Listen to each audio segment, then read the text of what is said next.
Welcome to the next research tutorial. You are interested in shops. If you go to your research, it's right down here on the bottom. Shops will allow you to trade with other players online or offline by setting up, shops. All you have to do is look at a barrel, holding an item in your hand, and punch it with a left click. You enter in how many coins you want to trade it for. I want to trade a golden apple for 32 coins. And there it shows up.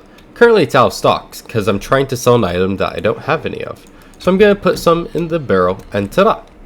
Next, I'll punch this with a diamond, and diamond I'll trade for 8. And likewise, I'll do that. So now I'm selling diamonds.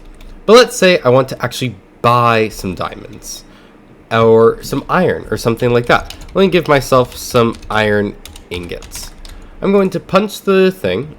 I'm going to say I want to buy ingots for 9 coins. Well, I have to do /QS buy while looking at the shop. You see, even though the barrel is empty, it still works. That's because players will give me the iron ingots and I give them coins. So let's go to our first customer of the day, random 135.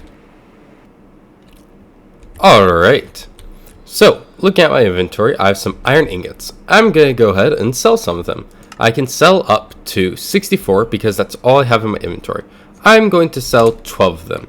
For that, I received 108 coins from Nibkogara. I can check how many coins I now have in /menu looking at my profile. I have 220, which means I could buy a lot of diamonds. In fact, I could buy up to 27, but I only want to buy 10. And just like that, I now have another 10 diamonds in my inventory. Same with this. I can just buy golden apples. Just like that. Pretty nice and nifty, isn't it? Well, I'm going to go ahead and set up some more shops to show you guys all the wonderful features that we have. Alright, so back to it. Here's some more commands that you can use. /QS item. Now, you have to use that item in your main hand. So I'll just do that, and ta-da! It changes out the item in the shop. You'll still have any diamonds or anything if you decide to try to swap out. Let's say I give myself 1 diamond, like so, and see, now it's in stock again. So, pretty straightforward to be able to change out your shops if you don't want to make brand new ones. Next, you can do the amount per sale. So, yeah, basically, this will end up just changing it so that you end up buying 2. So, let's say I click 2, amount 2. Costs 10, but you only have 2 coins. So that's how you use that, to be able to determine how many you'll buy. Next, you can do /QS benefit, add or remove another player, and give them a certain percentage of the proceeds and profit that you make. So I could give this handsome man over here 25% of all my profits.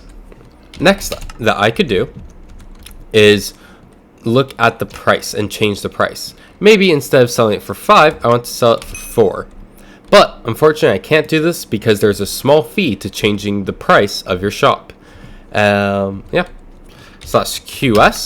You can also remove your shops. If you're all done selling something, you can simply just remove it, like so. And this works even with shops that are selling stuff. And all the items stay inside the barrel. You don't lose anything. Yeah. And finally is the sell. That one's pretty much straightforward. Oh, God. Gotta get myself some coins.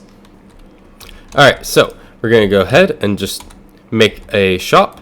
And if I do /QS buy like I showed earlier, well, simply QS sell does the opposite, changing it back to selling. And that's all of it. That's how you use our wonderful shop system on Rune Venture. Hope you play soon.